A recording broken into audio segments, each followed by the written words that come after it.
এসো তাড়াতাড়ি।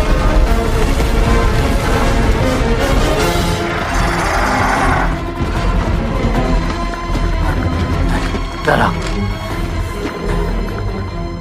তুমি কি জল এনেছ? ও না, আসলে আসার পথে খেয়ে ফেলেছি। কে?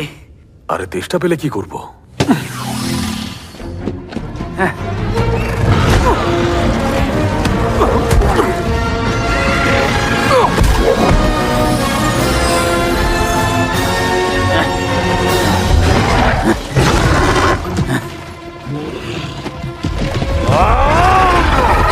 আরে শান্ত হও একটু, এত উত্তেজনা